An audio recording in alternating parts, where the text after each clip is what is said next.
ꯑꯍꯥꯟꯕꯃꯛꯇꯗ ꯑꯩꯒꯤ ꯅꯨꯡꯁꯤꯖꯔꯕ ꯂꯤꯁꯅꯔ ꯈꯨꯗꯤꯡꯃꯛꯄꯨ ꯇꯔꯥꯝꯅ ꯑꯣꯛꯆꯔꯤ꯫ ꯉꯁꯤ ꯑꯣꯛꯇꯣꯕꯔꯒꯤ ꯇꯥꯡ 3 ꯊꯥꯡꯖ ꯅꯨꯃꯤꯠ ꯑꯁꯤ ꯑꯩꯅ ꯇꯥꯏꯕꯪꯄꯥꯜ ꯈꯣꯡꯗꯥꯔꯛꯈꯤꯕ ꯅꯨꯃꯤꯠꯅꯤ꯫ ꯅꯨꯃꯤꯠ ꯑꯁꯤꯅ ꯂꯥꯛꯄꯗ ꯑꯩꯅ ꯇꯧꯖꯔꯨꯕ ꯈꯨꯗꯤꯡ ꯃꯥꯏ ꯄꯥꯛꯍꯟꯕꯤꯌꯨ ꯍꯥꯏꯗꯨꯅ ꯇꯥꯏꯕꯪ ꯁꯦꯝꯕ ꯃꯄꯨꯒꯤ ꯃꯐꯝꯗ ꯊꯧꯅꯤꯖꯔꯤ꯫ ꯍꯧꯖꯤꯛ ꯅꯣꯕꯦꯜ ꯖꯍꯦꯔꯥꯒꯤ 3ꯁꯨꯕ ꯁꯔꯨꯛ ꯃꯤꯌꯥꯝꯗ ꯈꯨꯠꯁꯤꯟꯅꯖꯔꯤ꯫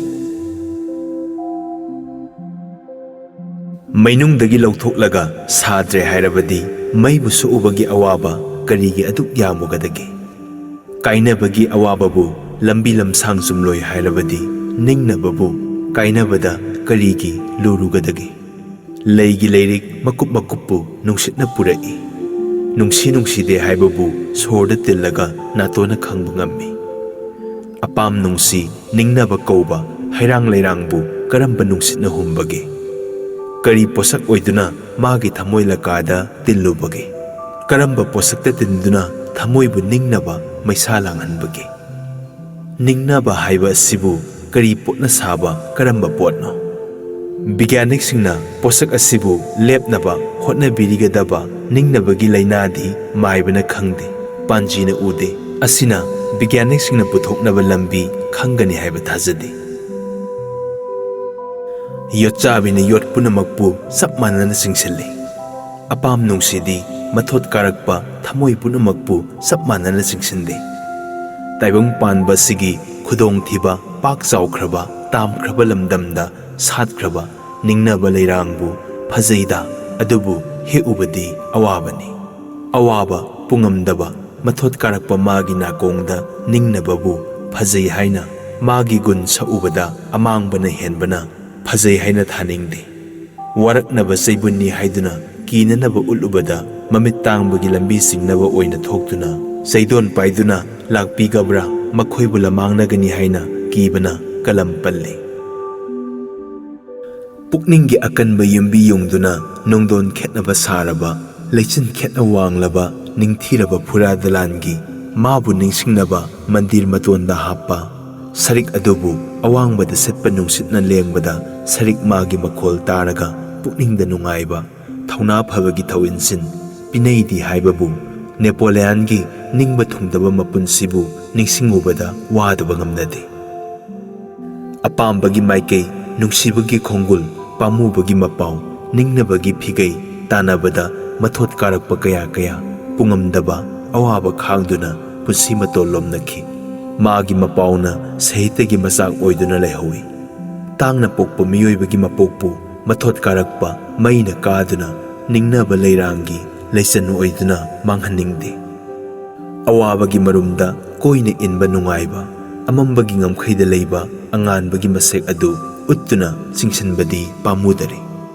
Lengoi lamdamgi arangba mairibu khaurangba sagi mamitta isingoina uhanduna kalamna zal tauraga mathot karakpasingi mangnanaba mathoi.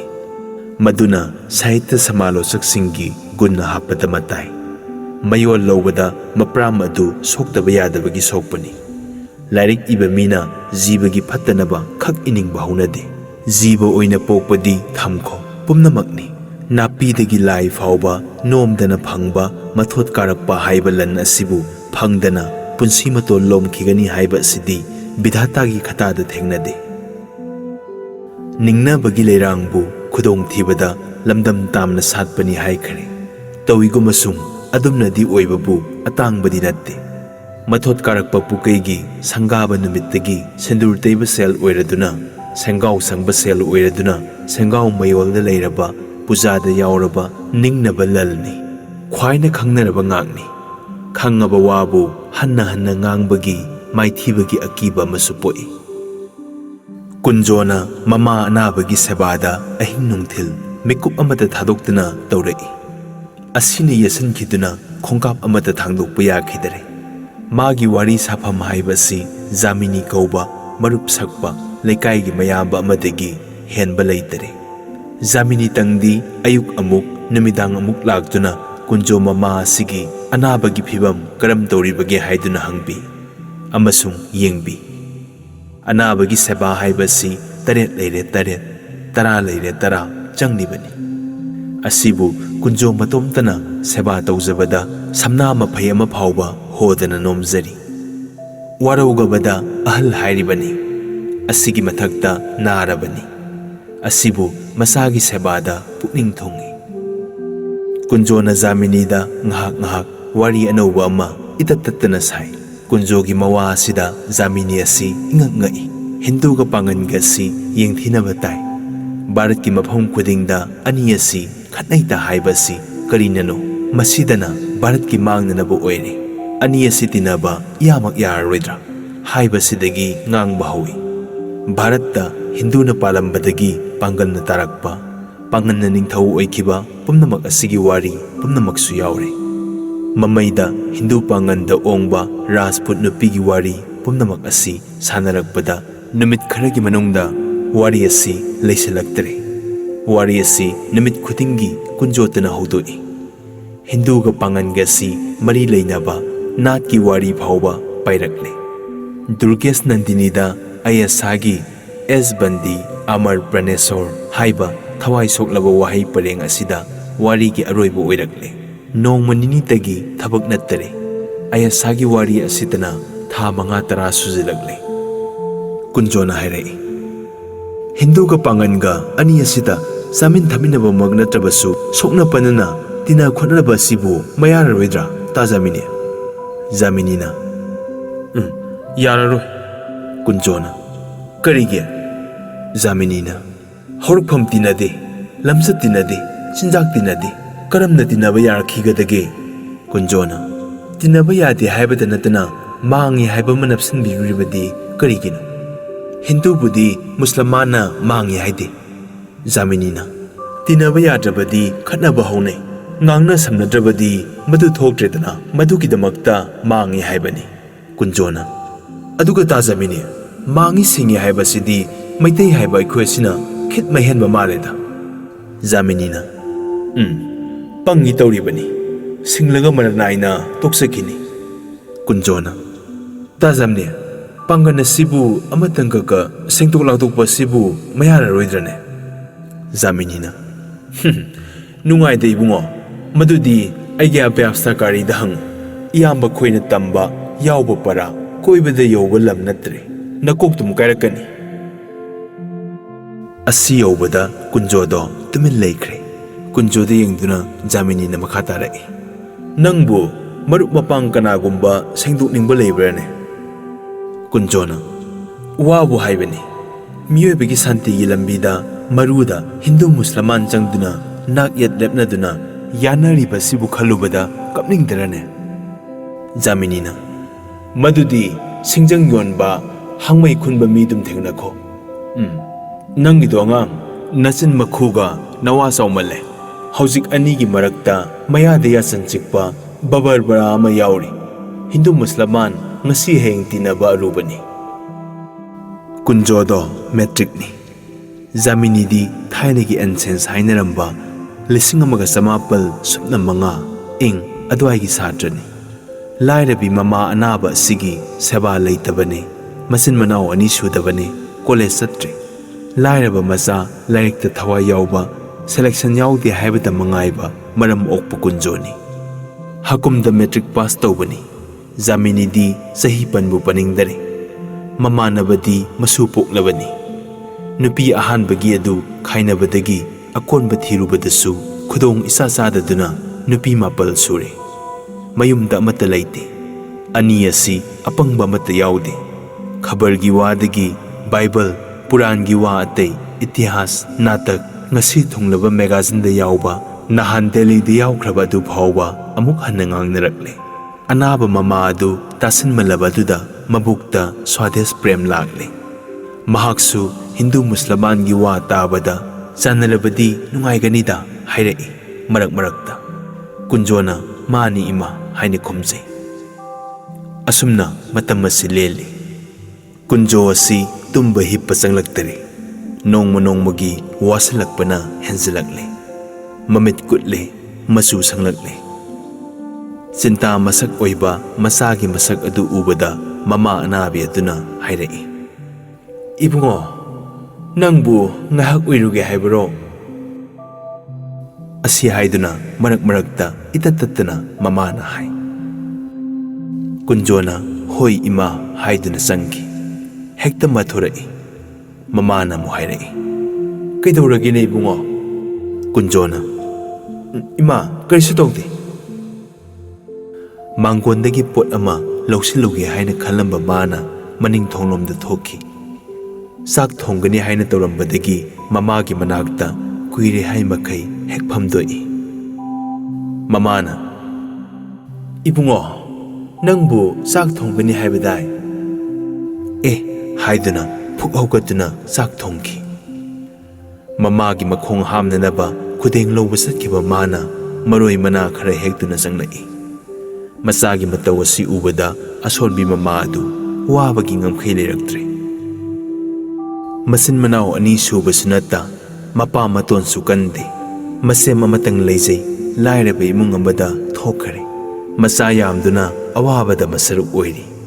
Mabai aduna lairaba magi khaw thanaba pangdaba manam adubu hangdanaba karamna mingondani sige haibagi sel des bides ta satuna lupa yankhai sama phana lalon jabanati leita laira thikibada nongmata pothajaba ngamde kunjogi avasthana mayum pandabane aine hek sirabadi isa asi kari oihaugadagi haiba sigi khanbada mama adu mamitta mapi tabana mikup amatabu suba kangna leikidare.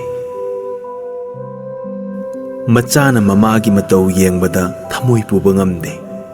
Mamana kunjo ubada mamit pungyan yengba ngamdaduna hut leithoi. Ani asi yengnaba ngamnadare onthokpani. Sangsara sida jiba oina poklaba sangsara sige asabu karamba matamda thadok igaba. Yamphak oina taraba mamana Pitribi kokthong naba ngamna kallaba manakta phamba macha adu yenglaga ai leitrabadi kari oihogaba haina khanduna masagi damakta mamitta mapi taba punsi thomai mutkadaba aroiba mamai thangba sarga loinana mapuroibabu singna yenglamlaga ibungo isa singa sidi karam tawgani haiba isa singa dubu yenglaga mamit usankibadagi jagat asibu amuk hanna yenglamdraba asibu mi oina pokpagi karamba asano ashonba mama asina kunjo koba pakhang asigi kana lehodare haina khanduna wakhibasi yenghaidare nongmagi masagi awabatana sontharakle anabagi maisakti leikhidare sangsarasi pumamamkhre asumna mamlaba matam asida ngasidi amamba ahing ama oire ahing haiba sidi matomta leiba akiba oiriba ahingni nongna maikei mari asi phunkhre athapa umangda nongsana ashobaga loinana ngangbagum prithi asi thak nikhre kinthaduna tarabara haina singnaba poknaba khonphamna nongna leinungda ngangduna khonglakne athapada prithibhi asi humdoke haina laklaba nungsitki makhon tarai nong thangna minute amarom pungan ngalai mutkibada tengali mapai kintharakpagum amambagi mapang kare suksubadu mangairi nongyai matungni mamkhraba matam asida kunjona sangsargi amambana thamoi phullaba mama anabi adugi manakta phamduna magi amamba thamoi adugi manungda karamba mangana amatang phangbra haiduna kasin kuya sangduna thirai mangan masit amata phangkidare Jaheragi angauba mamai adutabu hanna thengnare kunjona amamba ahing thamoigi pak chaurba lamdam masida chathorakle patpan oina tauba atongma pali amagi mathakta lambi khangdaduna leptuna leire apakpa ising amagi mapan oiramle wahi phawba khongkhidre sikpagi mathakta chikkhre mathot karakpa mai thongna oiraba ningsingbagi thajana nongpuklomdagi ngauruna na tholakle mikup aduda amambadu mangkhre angauba mangal adu ipak aduda saitharakle imai cholaba ipak adugi ithak aduda thoiba ningsingbagi thaja aduna kumtharaktuna thajala kha mathokna iroiduna sanabirare athengba achikpa thamoigi tamlaba lamdam masida kunjodi kumhai yengduna laithokle mamana Ibungo nangbu ngahak uizaruro hairei. Kunjodo mamana ahumlak haibadu phawbu khumde. Matambadu kunjo leite. Kumhai yengi. Mamana khanbadi tumda sadabana matam kuiraklaba asida sauningba yauraduna tawrabra haina amuk lepe. Kunjona mamana kauba tade. Mamana nong khongba akanba nungsisitba adu tade. Mamadi kunjogidamakta khanbada nong khongba phawba tadabani. Kunjodo makhutti mamabu itatatana nali. Mamitsu panglibani. Ahumla kauba khumdaba sida mamado wamanduna saurabani haiba sida pukre. Mamana magi naliba makhut adu phare. Aduga hairei. Ima somda ngahakta sepke. Nangsu ngahak uiru. Ima so tumba mukta themge. Masa pairaba adudada kunjona hairei. Ha, ima kaidoba. Mamana ngahak uizeru. Ima so tumba muktang themge ne. Kunjona Pare pare ima. Asi haiduna kunjodo hagotkre. Mamadi kunjona phamungda sangduna hipkhibra hipkhidabra haiba sisu karimata takidare. Anabagi maisak aduda masagi sintana nankhiduna utup tabagumna taduna leiri. Zamini adusu ngasai numit tabagi dwaida kunjo khoida laammi. Wari saba makhai saraga pung tara mathoi taba dwaida hankibani. Atay lamphai hairaduna pung ama taba tumthabada mangairi. Zamini asi yumjawga tainaba awang thangbada leiba magi yaong sangaduda matomta lei. Mita amani maitai leipaki hana sanga sisudrabasu nipani. Hanglaba matang mayumda phamduna misak takpa ngamba Jaminini. Maikay asomdani haiba lepadi ngamde. Tajamni haiba mangoy haway tay. Mamit pangthokpa yade amuk takhidare. Wakhal na oira male haina khalli. Hawgattuna thong hangto ibani haiduna matomta amuk tawi. Hawdi hawgatte amuk tumthakre. Nong na marola mangangbane nungsit asina kauba ngang tabada maikay lepa ingam ngamdaba matam amathoi. Tumbada nungairaba amamba satningba mina lamjawda mi oknadraba matam haibadu khamthenglaba matamni. Kiganba mina nikpa matamni. Mang thangba pairakpa nong matumgi makha thangba saruktagi tattuna sauraba nong matum adu lanna nungsit ahangba yengduna top hektarai. Nungsit na humbada hek paiki. Hek toki. Nungsit ngagta hek setli. Nongga nungsit ka yang pro. Tajamini haiduna hek kauki. Mang oina muktaragli. Jaminina kanano hai. Kauribara khumibara haibasi. Akaubasu akhumbasu. Nakong marimak amata sengdare. Minit marimanga saraksinare. Singnaduna Jaminina mon makhada thingjinduna torchlight thibada leitare. Lighti phurikhawda lehore. Lauge haiduna chauki tana changbada makhon piktakna Tajamini haiba sitare. Makhon adu khangle. Jaminina amuk hanjinduna tasinadana tumduna laithoklasira haina khanbada taji makhai kawgadaba mitani haiduna light adu lauraga thong hangdokle. Jaminina khangna Ima kaidorabage. Imung kakasangdana thong mayayda leptuna kunjona. Kaisu tawdi. Jaminina karigino adudi. Kunjona sum asi hairaga kunjodo amambada sangkhiduna Jaminigi khudada ngek hek phamkhre. Jaminina light adu kaptuna kunjogi mamangda lepure. Jaminina hangai. Kari torabage haibani. Kunjona karisu tawdi. Jaminina adudi kariginina. Kunjona Tajamini unage haiduna lakpani. Jaminina karigino. Kunjona sum wari saningduna tawbani. Jaminina aina khangi nangi si isela obro imadi kanaga lehowe. Kunjona lakti kanasu lehode. Jaminina Nong nungsit asisu asiyong kalaba nong yay matung asida ima matomda hundoklamiba. Thong kanana lolahui. Nang ngaw na salan heybo. Ay mekhet laitere. Thawmoy sukhat pa yarroy. Chalo. Bazi khoi taraga kari khalani. Chalo. Hayeng sarasi. Kunjona. Aigi mekhet yawrise. Asi haiduna Jamini da pire. Jamini na lartena du yengi. Haima. Thau yaudrene. Kunjona sangduna niktuna tabada thau yaure. Kunjona hairei. Yaurisidi. Asi haiduna lartena du kunjona sukhatle. Makhoyane si isesina nokle. Kunjona. Ta Jamini. Mibu mangi haiba sibu karigino. Jamini na. Mangbagi mangi haiba nidana. Kunjona. Mangba haiba pot asibu karino haibani. Jamini na. Phattaba thabak phattaba pot pu tawba jati mi adubu mangba kawi. Kunjona. Huranba baman budi mangdraga mapok ngaidagi phattaba amatasu tawraktriba hari angang adubudi mangadra. Jamini na.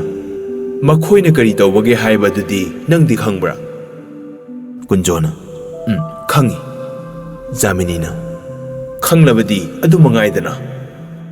Kunjona. Angang adudi tawdi mangadra. Jamini na. Mangani. Kunjona. Karige. Jamini na. Tawrakpagi dosna. Kunjona. Madi tawdi. Jamini na. Mapa mamana tawi. Masu tawrakani. Zatigi igumna. Kunjona. Phattaba mina afaba macha pokphadabra. Phattaba sibu semdoklaga phaba mayadare haiba sibu kanana haibage. Jamini na. Mi manabra. Kunjona. Mibu karigi manadani. Jamini na. Maira bopna basi saba yabra. Khok haiba wa adudi maira yungba yabra. Kunjona. Khara nemi haige haiba mangai karigi basi saba yadani. Jamini na. Taning di bungo. Maira bok basi di sanbu khonghalu. Maduda kunjodo isi siba makai noi. Jamini di janana sauri. Haire. Aina khangi.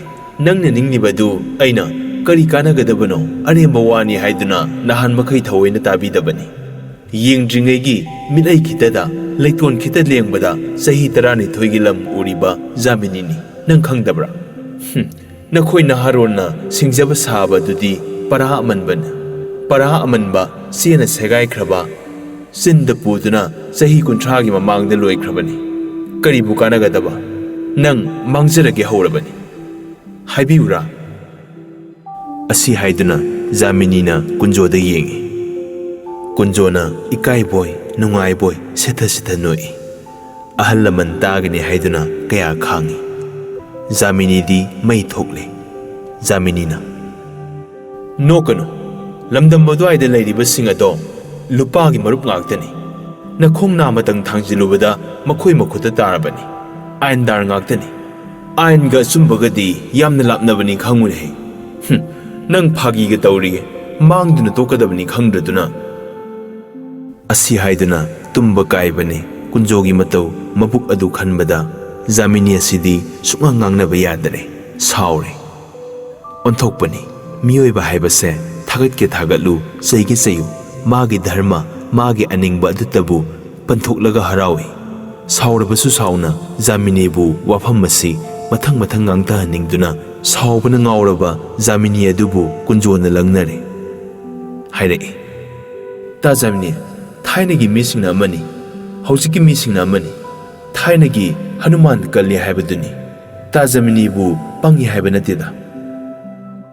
Asi hairaga kunjodo isi siba makai noi. Jamini na. Nangumba napok ngaidagi athengba hingda amuktasu satriba kachala waikhu makhong tektok tektak karan turan chingba mathak kuptriba phaklang wai teijiba yumgumna laik lamai sama panba amani dang tamjaruraga mi kakasu thanadaduna tawba sari. Nangi lairik adudi aigi sumang matondagi hainujom pampi asimatangi maong lakpa ngamba pot nate. Sangsara sigi una masit amadagi nangi larik adugumba crore thoibani. Nangdi school macha amatadagi pass tawjarubani. Aikhoidi sangsar pass tawrabani. Salo norok tage nangnabu lamdam maduda nakhong hek thangatpada nangbu horen hek masidraba mamangdraba Manipurda laikhraroi. Nokningida mi haibase asinga no oire. Mi ni hainasu ningjaba sari boire. Asi haiduna mi nattabagum haibiri. Kunjosi Jamini bulangnabra haibabu madum sauninglakle. Hairei. Ta Jamini ayasibu kayamu yamna pangna urabage. Jaminina. Nangdi pangba nate panglabani. Apangba angawba asina masabu pangi ngawi haibasi khanglabadi kadaidagi pangadagi ngawgadagi. Madu khangdaba nangna ngawribani. Nangna soikhoibu thanadri. Lauko aidi laini madukhang.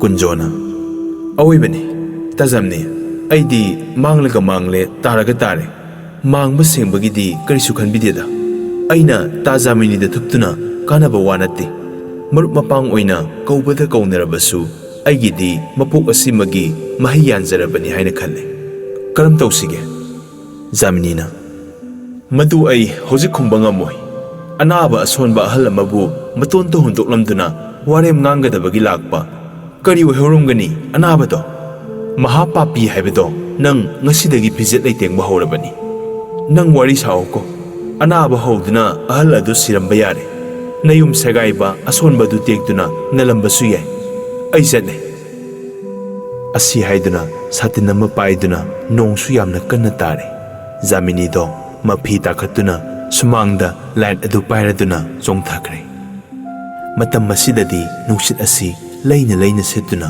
nongna yumjau mangkon thongjin phawbada ising haijale aduga aronba thong phawba mina nambadawna pauron ken gadawraba matamni